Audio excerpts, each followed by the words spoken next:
Hello everyone, it's Perry, also known as Books Aren't Boring, and today I am serving you Grandma Core as we enter the end of this year and the first anniversary of my channel. How fun! Everybody clap. So instead of doing my normal book video, I've decided to do more of an anecdotal video about like my experiences with reading in the past, required reading, because that's the theme of my channel. But as you know, a lot of the books that I've done on this channel have been books that I've read, obviously, because how am I supposed to do a video on a book that I haven't read without spending an abnormal amount of time reading it? Well, I don't have time to do that because I am in school.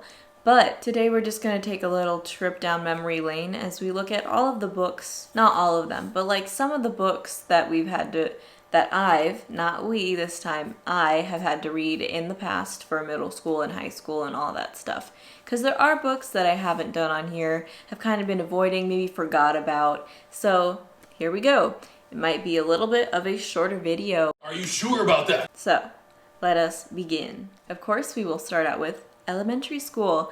So elementary school, I don't remember a lot of what I read for elementary school. It was kind of like little things here and there. A lot of the reading that I did in like third and fourth grade, because I was homeschooled before then, was kind of self-done. So the teacher had a library in her classroom and we took books, and then we had to do that AR testing, which if you're in an American school system, you probably have an idea of what it is, especially if you're in Arizona, because I don't know who else does it, but at least in Arizona, we did have to do it. AR stands for Accelerated Reader, and every book that you did had a certain amount of points attached to them, basically, depending on your amount of comprehension. So you took the test after you finished the book, and then it would give you points, and then if your teacher kept track of those AR points, they would be like, oh, if we get to this many by the end of the year, we get to have a pizza party. So that's kind of my elementary school experience with reading. However, in 5th and 6th grade, the teacher that I had kind of like made us read more required books, but they still weren't fully required. We read Tom Sawyer, I think. I did not really like Tom Sawyer, mostly for the writing style. Mark Twain just really isn't my thing in terms of writing style. And there's a lot of slurs in it because, that plus just the way that the books are written. They aren't the most pleasant to get through. And that's why I've kind of avoided this, because we did read Huckleberry Finn in like sophomore year, and I just really don't want to go through the experience of trying to understand and talk about that again. So if you're looking for Huckleberry Finn information, maybe go to another channel. I'm sorry not to be pushing people away from me. It's just, that is not, I'm trying to do things that I want to do, and that is not one of them. So elementary school was more of the experience of writing books rather than actually reading them. So instead of reading, we would spend a lot of time writing our own stories. Like we had this one woman come in and help us write our own narratives. And then we got this binder full of our stories at the end of the year, and it was like this big thing.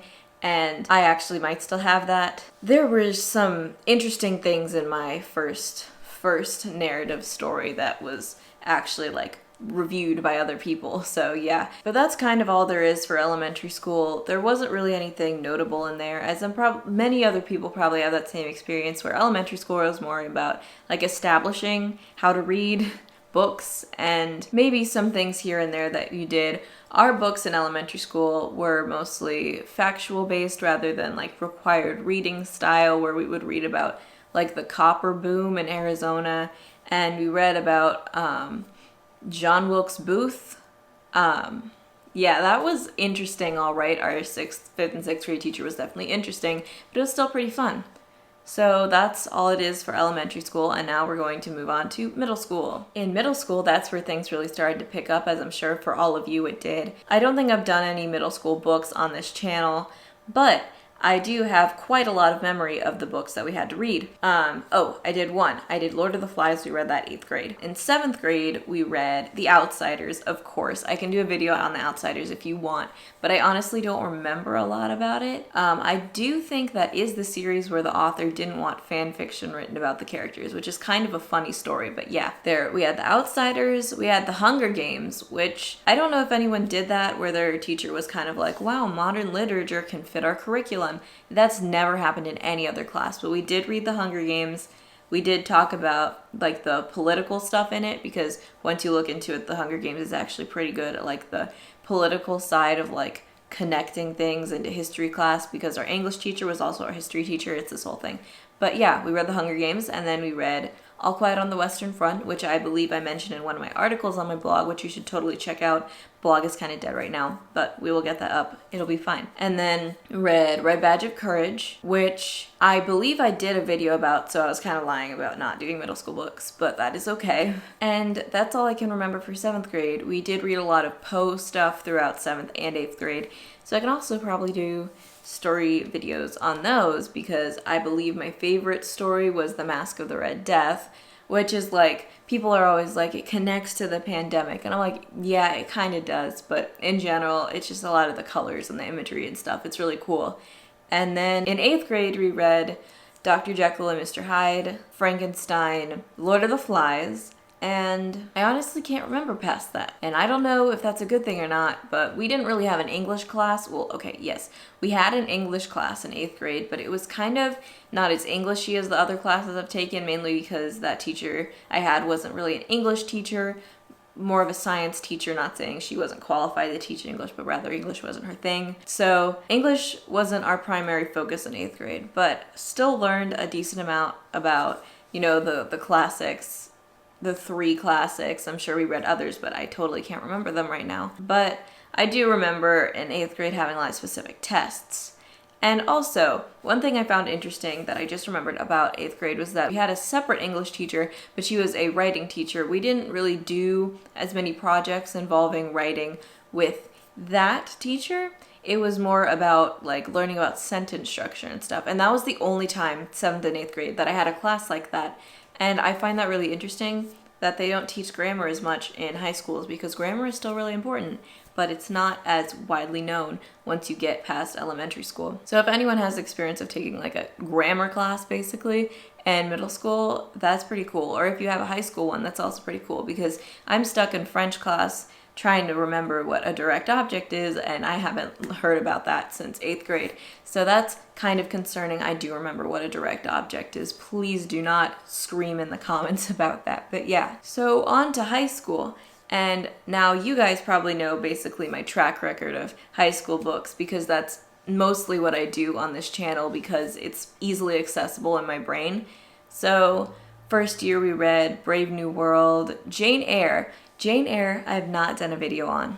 And while I have done a video on Pride and Prejudice, this is not a Jane Austen hate post. This is specifically a Jane Eyre hate post. And now I haven't read it in a little bit, so my freshman year mind is probably actually insane. So her opinion on these books is not entirely accurate. But going off of freshman year me, I did not like this book very much. And it wasn't so much of the writing or any of the things, it was the ending. It was kind of the plot that really made me just go like, huh, what? Because this guy locks, spoilers by the way, this guy like locks his ex-wife in the attic. His ex-wife goes insane, and then the main character like later marries him or something. This might be totally incorrect, but you can just understand from that small plot point how insane this book is. And all you had to do in the olden times was paint and wait for your husband to marry you. And that was not what Jane was about. Freshman year was also when we read Brave New World, one of my favorite books, which is also on this channel.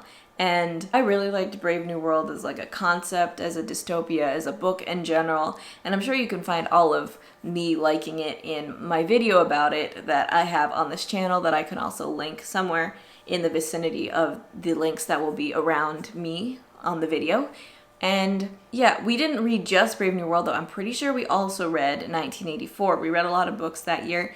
And also that year, maybe it was the next year. It's kind of difficult. I am getting old. I'm a senior. I'm very old.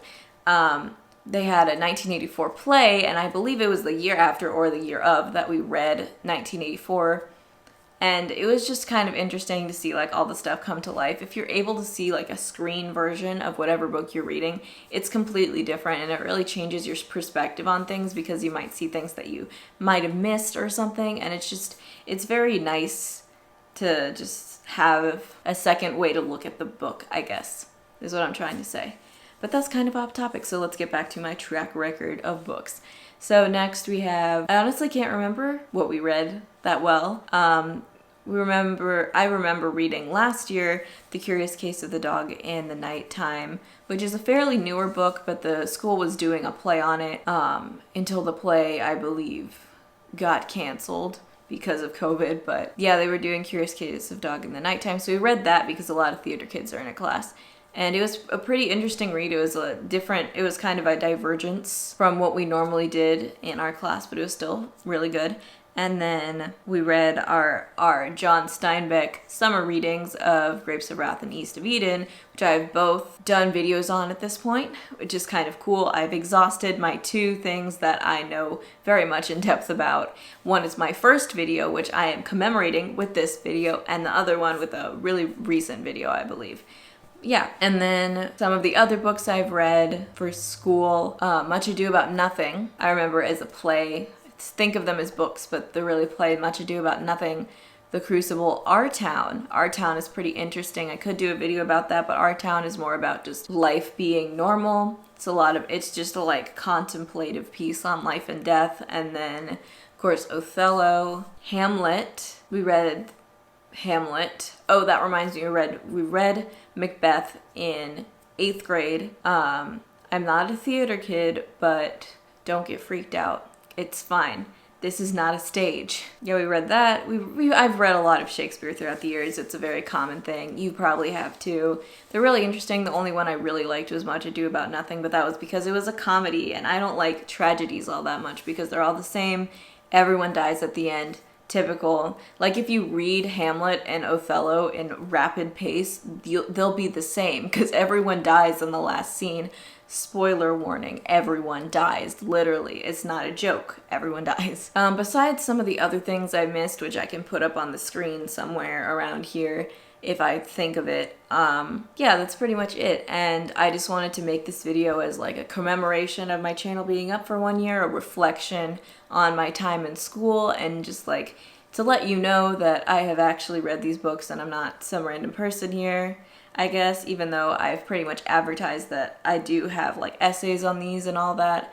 Just wanted to give some background to me as a person instead of just this person who's talking to you through the camera. And also because I couldn't think of any ideas and nobody commented on my last video.